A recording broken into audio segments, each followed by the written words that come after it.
जी नमस्कार साथियों, स्वागत है आप सबों को आपके अपने YouTube channel RS Raymond official में। कैसे हैं आप लोग? आशा करता हूं आप लोग अच्छे होंगे। साथियों, सबसे पहले CBT 2 में जो अभ्यर्थी खास करके शामिल होना चाहते हैं, जो भी अभ्यर्थी CBT 1 क्वालिफाई किए हैं, उन सभी को सबसे पहले जो है ढेर सारी बधाइयाँ और शुभकामनाएँ, क्योंकि आप लोग को अब जो है बिहार में या यूपी में या तमाम ऐसे जो राज्य हैं, 28 राज्य और 8 जो केंद्रशासित प्रदेश है, इसमें कहीं न कहीं अलग अलग बोर्ड हैं, अलग अलग जो है इनके जोन हैं। उसमें आपको जो है कहीं न कहीं जो है रेल ड्राइवर यानी असिस्टेंट लोको पायलट बन करके देश सेवा करने का मौका जो है मिल सकता है। ऐसे में कहीं न कहीं CBT 1 जो भी अभ्यर्थी क्वालिफाई किए हैं, उन सभी को ढेर सारी बधाइयाँ।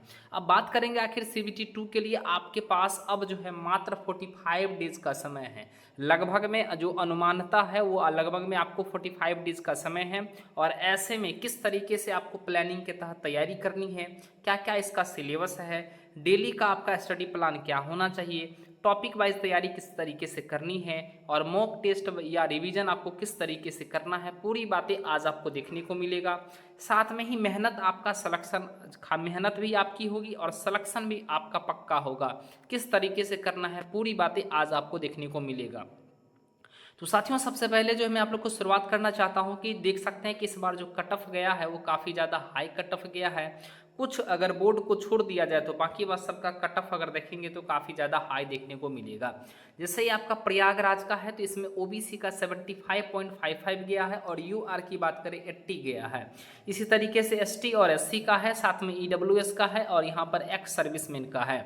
इसी तरीके से अगर हम लोग सिकंदराबाद की बात करें तो 2 पॉइंट जो है यहाँ पर लगभग में 85 के आसपास गया है, यानी 73 मान सकते हैं। तो OBC का गया है 73 के आसपास सिकंदराबाद में। इसी तरीके से यहाँ पर URM सिकंदराबाद का लगभग में 78 के आसपास गया है। तो कहीं ना कहीं कट ऑफ जो है काफ़ी ज़्यादा जो है चंडीगढ़ का भी रहा है हाई। कुछ ऐसे जोन है जहाँ पर कट ऑफ कम रहा, जो चेन्नई वगैरह है, इसमें कम 56 के आसपास OBC का देखने को मिला है। तो इस तरीके से अलग अलग कहीं पे 61 कट ऑफ भी है। तो इस तरीके से कट ऑफ सब जोन का अलग अलग रहा है। अब बात करते हैं कि कहीं न कहीं आपको किस तरीके से तैयारी करनी है, क्योंकि मैंने कई बार इस एग्जामिनेशन को क्वालिफाई किया है, चाहे वो प्री हो या मेंस हो, लेकिन इसके बावजूद भी फाइनल सिलेक्शन कहाँ नहीं हो पाता है, कहाँ पे गलतियाँ हुई है। और ख़ास करके फाइनल मेरिट बनने से पहले साइको भी आपको देना पड़ता है और फाइनल मेरिट तब जा करके आपका तैयार होता है। ऐसे में मात्र जो है आपकी संभावनाएं जो परीक्षा का है, वो परीक्षा का डेट भी मैं आप लोग को बताऊंगा। इससे पहले समझ लीजिए कि पार्ट ए और पार्ट बी यानी CBT 2 में जो आपका एग्जामिनेशन होना है वो आपको दो पेपर होना है। एक पेपर आपका पार्ट ए होगा, दूसरा पेपर पार्ट बी होगा। अब दोस्तों, यहाँ पर ध्यान देने की बातें ये है कि पार्ट ए जो आपका होना है वो 100 प्रश्न का होना है। कुल मिलाकर 100 प्रश्न इसमें पूछे जाएंगे। इसके लिए आपको 90 मिनट का समय दिया जाना है। साथ में जो पार्ट बी होगा आपको 75 नंबर के क्वेश्चंस पूछे जाएंगे, जिसके लिए आपको 60 मिनट यानी 1 घंटा का समय दिया जाना है। जो दोनों का समय कुल मिलाकर होगा वो 2.5 घंटे का समय आपको मिलेगा और प्रश्नों की संख्या 175 होगा। मतलब परीक्षा जो आपका होगा सेम डेट में ही हो जाएगा। जैसे ही पार्ट ए एग्जामिनेशन आपका खत्म होता है, पार्ट बी आपका शुरुआत हो जाएगा और दोनों के लिए समय निर्धारित बिल्कुल आपका 2 घंटे 30 मिनट के लिए समय दिया जाएगा। अब सवाल ये है कि पार्ट ए का सिलेबस पैटर्न क्या है और पार्ट बी का क्या है। सबसे पहले पार्ट बी को आप लोग समझ लीजिए। पार्ट बी जो होता है इसमें आपका ट्रेड से क्वेश्चन पूछी जाती है। ट्रेड का इसमें जो है क्वेश्चन आपसे पूछा जाता है पार्ट बी का। तो पार्ट बी आपका ट्रेड का होगा। और ट्रेड जैसे अगर किसी का ITI अगर किए हैं या पॉलिटेक्निक किए हैं, तो ITI अगर आप किए हैं, आपका अगर इलेक्ट्रीशियन ट्रेड है तो इलेक्ट्रीशियन से क्वेश्चन पूछे जाएंगे, फीटर है तो फीटर से पूछे जाएंगे, या डीजल मैकेनिक है तो डीजल मैकेनिक से पूछे जाएंगे, इस तरीके से। और पार्ट बी जो होता है ये आपका स्कोरर सब्जेक्ट होता है, जिसमें आपके मैथमेटिक्स, रीजनिंग और उसके अलावे जो है बेसिक साइंस और इंजीनियरिंग ड्राइंग भी पूछा जाता है। आइए बात करते हैं कि किस तरीके से आपसे पूछा जाएगा और कितना मार्क्स लाने पर आपका क्वालिफाई हो जाएगा। सबसे पहले दोस्तों मैं आप लोग को बताना चाहूँगा, पार्ट बी को सबसे पहले समझ लीजिए आप लोग, ताकि आसान होगा समझने में। LP पार्ट बी के जो प्रमुख ट्रेड है इसमें आपका इलेक्ट्रीशियन आता है, फीटर आता है, या इलेक्ट्रॉनिक मैकेनिक आता है, या डीजल मैकेनिक आता है, इस तरीके से आता है। ये टोटल आपका 75 नंबर का क्वेश्चन से पूछा जाता है। इसमें आपको ध्यान देना है कि 75 नंबर के क्वेश्चन में आपको 27 नंबर लाना जो है आपको ज़रूरी होता है। तो चूंकि ये आपका क्वालिफाइंग पेपर है, अगर आप क्वालिफाइंग पेपर में अगर इसमें आप पास नहीं होते हैं तो पार्ट ए में कितना भी मार्क्स आप क्यों न ले आइए, आपका सिलेक्शन जो है नहीं होगा। तो दोस्तों कहीं ना कहीं सबसे पहले ज़रूरत है कि आपको पार्ट बी जो है, इस पार्ट बी में आपको कम से कम जो है 27 नंबर लेकर के आना है, चाहे इलेक्ट्रीशियन ट्रेड से हो या फीटर से हो या इलेक्ट्रॉनिक मैकेनिक से हो या डीजल मैकेनिक से हो। तो यहाँ पर आपको 27 नंबर लाने हैं। किस तरीके से आना है 27 नंबर, सो समझ लीजिए। एएलपी में चयन के लिए पार्ट ए में अच्छे अंक और पार्ट बी में कम से कम 35% अंक लाना जरूरी होता है। पार्ट बी आपका जो ट्रेड का क्वेश्चन होता है, चाहे इलेक्ट्रीशियन हो, फीटर हो, डीजल मैकेनिक हो, इसमें आपको 35% मार्क्स। अब ध्यान दीजिएगा, अगर जो है 75 नंबर का आपका एग्जामिनेशन होता है, इस 75 नंबर के एग्जामिनेशन में अगर 35% निकालेंगे तो 26.25 नंबर, लगभग में 27 नंबर आपका हो गया। तो 27 नंबर आपका अगर आएगा तो आप इसमें क्वालिफाइंग कर जाएंगे, क्वालिफाई आप हो जाएंगे।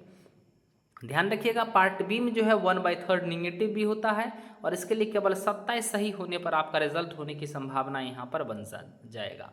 अब सवाल रहा कि अगर आप पार्ट बी क्वालिफाई हो जाते हैं तो पार्ट ए में आपको स्कोर कैसा करना है। तो पार्ट ए आपका 100 नंबर का क्वेश्चन होगा, 90 मिनट समय दी जाएंगी। इसमें आपको मैक्सिमम जो है अटेम्प्ट अगर आपका रहता है और उसमें एरर यानी गलतियां नहीं रहती है तो आपके मार्क्स ऑब्वियसली अच्छे आ जाएंगे।